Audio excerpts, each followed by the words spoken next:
નમસ્કાર, આપ જોઈ રહ્યા છો સ્પાર્ક ટુડે ન્યૂઝ। એકતાનગર ગભાણા પુલ પાસે ટાટા ઇન્ડિગો અને ટ્રેક્ટર વચ્ચે અકસ્માત સર્જાયો છે। પોતાના ભાષણમાં મુસ્લિમ પ્રત્યે ઝેર ઓકતા નેતાઓની આવી ઘટનાઓથી બોધપાઠ લેવો જોઈએ।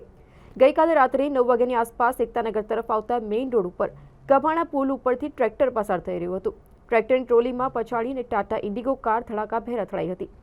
ટ્રેક્ટર કેવડિયા તરફ જઈ રહ્યું હતું। ટ્રેક્ટરની પછાડી ટ્રોલી ઉપરના કોઈ જાતનું રિફ્લેક્ટર કે રેડિયમ લગાવેલી ન હોય કાર ચાલક ટ્રેક્ટરની ટ્રોલીમાં પછાડીથી ઘૂસી ગયા હતા અને ઇન્ડિગો કાર કે જેની ઉપર ગવર્મેન્ટ ઓફ ગુજરાત લખેલું ટ્રેક્ટર જે છે તેની બોડીની ઉપર પ્રાપ્ત વિગતો મુજબ કેવડિયાથી ગભાણા પોતાના ઘરે જઈ રહેલા ઇમરાન ખાન પઠાણ નામના વ્યક્તિને ભૂલથી સામેની સાઈડથી ધડાકાભેર અવાજ આવતા પોતાની બાઇક રોકી તાત્કાલિક ઘાયલોની મદદે ઘટનાસ્થળ પર પહોંચી 108ને ફોન કરી કારમાં સવાર ઘાયલોને તાત્કાલિક સારવાર માટે મોકલી આપવામાં આવ્યા હતા।